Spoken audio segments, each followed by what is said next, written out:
RF radio frequency radiation, এই ব্যাপারটা কি জানেন, শুনেছেন এই কথাটা? RF রেডিয়েশন যদি না জানেন তাহলে জানতে হবে, জানতেই হবে। জানি না ওসব জেনে কি করব, এসব বকো বকো কথার আর মূল্য নেই 2025 সালের জানুয়ারিতে এসে। রিগার্ডিং মোবাইল ইউজ, আসলে এই আমি একটা করে বলবো পরপর ফেজে। রেডিয়েশন বলে একটা জিনিস আছে। রেডিয়েশন হচ্ছে তেজস্ক্রিয় বিকিরণ। রেডিয়েশন দু ধরনের হয়, non ionising, ionising radiation. Ionising radiation যেটা, সেটা ওই আমরা এক্সরেতে ব্যবহার করি, এক্সরে, গামা রে, এগুলোতে ব্যবহার করা হয়। এবং এটা ক্যান্সারের ট্রিটমেন্টে রেডিয়েশন যে দেওয়া হয় তাতে ব্যবহার করা হয়, অনেক ক্ষেত্রে ব্যবহার করা হয়। এইটাকে রেডিয়েশন বলে। এটা কি করে? অ্যাটম মানে অণুর মধ্যে ইলেকট্রনকে বাইরে বের করে দেয়, সেলকে ডিসরাপ্ট করে। এটা হচ্ছে আয়োনাইজিং রেডিয়েশন। আয়োনাইজিং রেডিয়েশনের লিমিটেশন আছে। আয়োনাইজিং রেডিয়েশন মানুষের হিউম্যান সেলের পক্ষে অনেক ক্ষেত্রেই খুব ক্ষতিকারক। আমরা এর এক্সপোজার চাই না একদম। আর যেটা নন আয়োনাইজিং রেডিয়েশন, সেটাই মোবাইলে যেটা ব্যবহার করে, that is not so harmful. কিছু কিছু এর এফেক্ট আছে। এটাকে বলা হয়, মোবাইলে যেটা ব্যবহার করে, রেডিও ফ্রিকোয়েন্সি রেডিয়েশন। এটা মূলত হিট তৈরি করে অনেকক্ষণ মোবাইল ব্যবহার করলে, কিন্তু this is magnetic ionic radiation. এই জিনিসটা কি আরও ডিটেলসে বোঝাবো।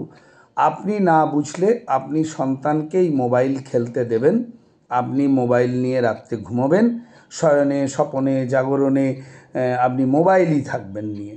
এটাকে মোবাইল ম্যানি আমরা বলে দিয়েছি। এইটা আপনাকে ত্যাগ করতে হবে। কেন ত্যাগ করতে হবে? এর ভ্যালুটা কি, এর ক্ষতিকারক দিক কি, এটা মানুষকে সচেতন হতে হবে। তার লিমিটেশন কি করে সেই রেডিয়েশনাল হ্যাজার্ডস, রেডিও ফ্রিকোয়েন্সি হ্যাজার্ডস আপনি দূর করবেন, সেটাও জানতে হবে।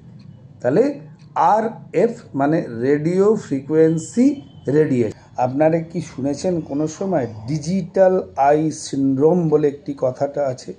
ডিজিটাল আই সিনড্রোম, এর অন্য একটাও নাম আছে। ডিজিটাল আই সিনড্রোমে কি হয়? ব্লার্ড ভিশন, মানে চোখে যেন ঝাপসা দেখে, চোখের মধ্যে একটা ইরিটেশন হয়, একটা অস্বস্তি বোধ হয়, মাথার অসহ্য যন্ত্রণা করে, কাঁধে নেক এবং শোল্ডার পেন হয়, কাঁধে এবং না এতে ব্যথা হয়, আচ্ছা, ঘাড়ে। ড্রাই আইস, চোখটা শুকনো লাগে, অনেকে চোখে জলের ঝাপটা দিয়ে আসেন।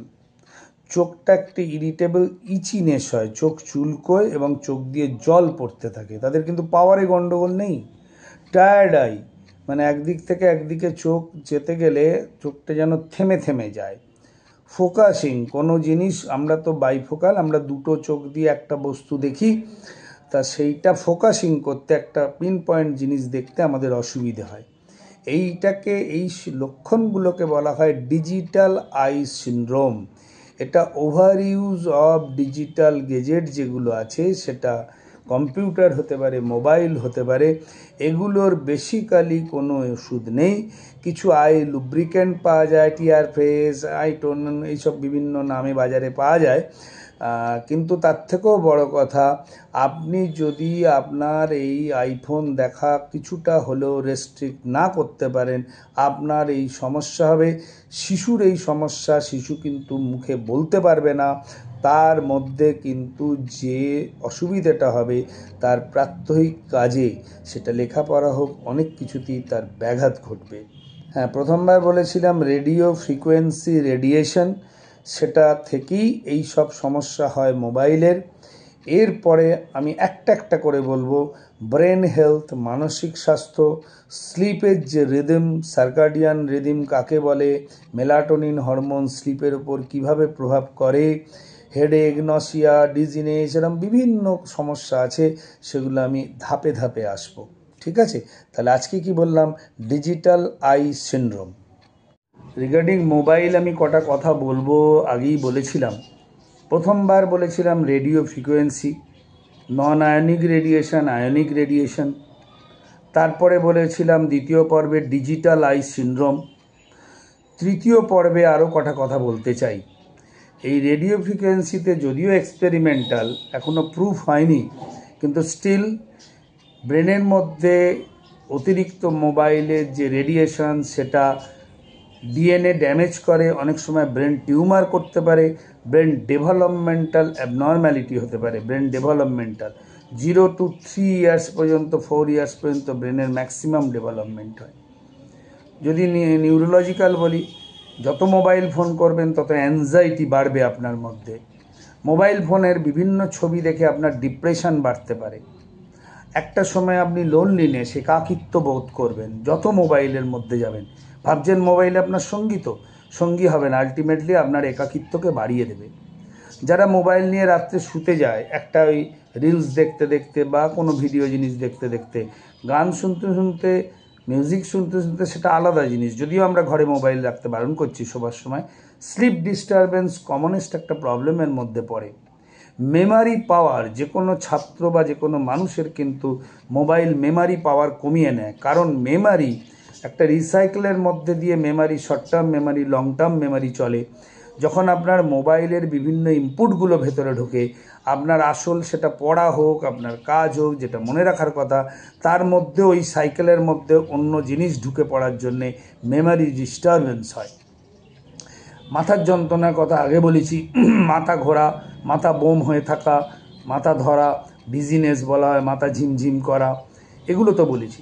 মোবাইল ফোন নিয়ে গাড়ি চালালে ম্যাক্সিমাম প্রচুর অ্যাক্সিডেন্ট কিন্তু দুটো কারণে হয়। একটা তো সাউন্ড, তখন মোবাইল এলো, আপনার মন, আপনার সব কিছু ডিস্ট্র্যাক্টেড হয়ে গেল, আপনি রাস্তার দিকে আর মন নেই, গাড়ির হ্যান্ডেলের দিকে মন নেই, প্রচুর অ্যাক্সিডেন্ট হয়, ডিস্ট্র্যাক্টেড ড্রাইভিং হয়, খুব ডেঞ্জারাস জিনিস। আপনার মধ্যে আর একটা জিনিস মাথায় রাখবেন, আপনার বুকের মধ্যে যদি পেসমেকার বসানো থাকে, আপনার কানের মধ্যে যদি হিয়ারিং এড বসানো থাকে, সেখানে অতিরিক্ত মোবাইল কিন্তু আপনার ভীষণ ক্ষতি করতে পারে।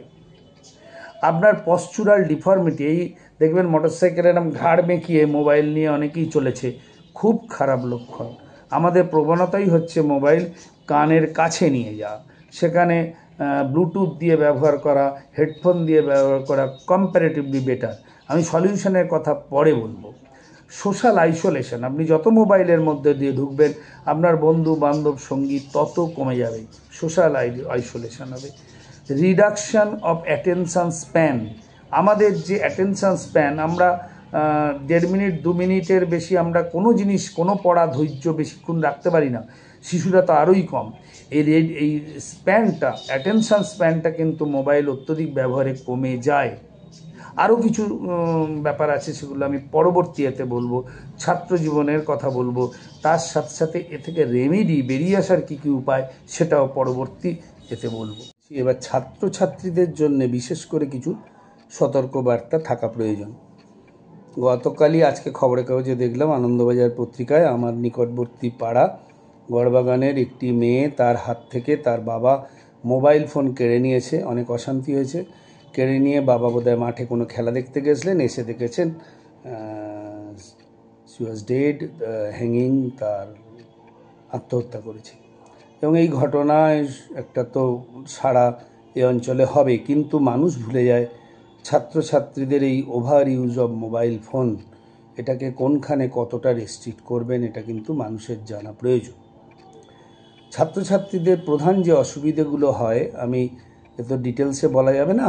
প্রথম কথা হচ্ছে অ্যাকাডেমিক ডিস্ট্রাকশন। যে পড়াটা সে পড়তে চাইছে, যেভাবে পড়াতে চাইছে, সেটা কিন্তু তার ওইভাবে হবে না, তার পড়াশোনার মধ্যে কিন্তু মনঃসংযোগের ব্যাঘাত ঘটবে, ডিস্ট্রাকশন হবে, অন্য জিনিসে মন চলে যাবে। স্লিপ ডিস্টারবেন্স, অনেক ছাত্রছাত্রী ঘুমোতেও মোবাইল হাতে, শয়নে স্বপনে জাগরণে মোবাইল হাতে, তাদের কিন্তু ঘুমের রিদম, যেটা সার্কেডিয়ান রিদিম বলে, REM স্লিপ, NREM স্লিপ, এগুলো স্লিপের বিভিন্ন পর্যায় আছে ঘুমের, সেই ঘুমের রিদমের গণ্ডগোল হয়ে যায়। তার ফলে অন্য সময় সে ঘুমাচ্ছন্ন হয়ে থাকে, নিদ্রাচ্ছন্ন হয়ে থাকে, তার জন্য কিন্তু তার একাডেমিক প্রবলেম হয়। রিস্ক অফ অ্যাডিকশান, এই মোবাইল ফোনের মাধ্যমে কিন্তু পরস্পরের যোগাযোগ স্থাপিত হয়, বদ সঙ্গে ছেলেমেয়েরা, ছাত্রছাত্রীরা পড়তে থাকে, এবং অনেকেই দেখা যায় যে কোনো অ্যাডিকশান, সে সিগারেট হোক, ড্রাগ হোক, তাতে কিন্তু মোবাইল তাদের সংযোগে এতটাই সাহায্য করে, তাদের ওই ড্রাগ ডিস্ট্রিবিউশন, ড্রাগ আদান প্রদানে এতই সাহায্য করে। মোবাইল ফোনে হিসেবে দেখা গেছে মোবাইল ফোন যত ব্যবহার করা হয় ছাত্রছাত্রী, তাদের মধ্যে অ্যাডিকশান, নেশাগ্রস্ততা বাড়ে। ইম্পেয়ার্ড সোশ্যাল স্কিল, সামাজিক যে সমস্ত কাজকর্ম তার থাকে, সেটা ছবি আঁকা, পড়াশোনা, খেলাধুলো, নাচ গান, তা থেকে সবাইয়ের কিন্তু ডিস্ট্রাকশন হয়ে তার ইম্পেয়ার্ড হয়ে যায়, মানে তার সামাজিক কাজকর্ম কিন্তু বিঘ্ন ঘটে। ফিজিক্যাল অ্যাক্টিভিটি, শারীরিক কোনো পরিশ্রম হয় না, শুধু ঘাড়ের এক্সারসাইজ, শুধু চোখের ওঠানামা, তাতে চোখের ক্ষতি হয়, ঘাড়ের ব্যথা হয়, কিন্তু বাকি ফিজিক্যাল অ্যাক্টিভিটি এতটাই কম হয়ে যায়। আগামী জীবনে কিন্তু আমাদের দেশের ভয়ঙ্কর প্রবণতা ওবেসিটি, মোটা হয়ে যাওয়া, পিসিওএস, মেয়েদের বিভিন্ন রোগের, ডায়াবেটিস, সুগার, এর অন্যতম কারণ হচ্ছে ফিজিক্যাল অ্যাক্টিভিটি কম। এই ছাত্রছাত্রীদের মধ্যে এইটা বয়স যখন শরীর তৈরি করার, সে স্বামীজি বিবেকানন্দ থেকে শুরু করে রবীন্দ্রনাথ থেকে ছাত্র জীবনে তারা যে ফিজিক্যাল অ্যাক্টিভিটি করতেন সেসব তো ধার ধারে না। আজকের ছেলেমেয়েরা মোবাইল নিয়ে কিন্তু ওবেসিটি বেড়ে যাচ্ছে তাদের ফিজিক্যাল অ্যাক্টিভিটি কমে যাওয়ার জন্যে। মেন্টাল হেলথ, মানসিক স্বাস্থ্য ছাত্রছাত্রীদের মোবাইল ফোনে এটা পড়তে হবে, এটা করতে হবে, এবং বিভিন্ন ধরনের ফিল্ম দেখে তাদের অ্যাংজাইটি বাড়ে, উত্তেজনা, দুশ্চিন্তা বাড়ে, এবং অনেক ক্ষেত্রেই তারা আলটিমেটলি লোনলিনেস ফিল করে, একাকিত্ব বোধ করে। যখন সামনাসামনি ফেস টু ফেস কোনো বন্ধু বান্ধবীর সামনে তারা পড়ছে না, সে মোবাইল নিয়ে বসে আছে, তার মধ্যে আলটিমেটলি একাকিত্ব বোধ কাজ করে, এবং আলটিমেটলি এই ধরনের সুইসাইডের ঘটনা ঘটতে পারে। রিডিউসড অ্যাটেনশান স্প্যান, আমাদের যে একাগ্রতার একটা সীমা থাকে, সেই সীমাটা ছাত্রছাত্রীদের, যে যত ভালো ছাত্রছাত্রী হয় তাদের অ্যাটেনশান স্প্যান তত ভালো, অনেক বেশি একাগ্র সহকারে সে পড়াশোনা করতে পারে।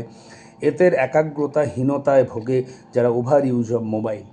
Cyber bullying and online harassment, প্রায়ই দেখা যায় মোবাইলে ভুলভাল মেসেজ থেকে শুরু করে আপনার, আমি দেখেছি আমার পাড়াতে একটি বাচ্চা মেয়ে, কত বয়স হবে, 18-19 বছর বয়স, তার মোবাইল ছবিতে কোনো অসভ্য মানুষ তার ব্লু ফিল্মের মধ্যে সেটাকে ইমপ্ল্যান্ট করে খুব বাজে তাকে মানসিক টর্চার একটা তৈরি করেছিল।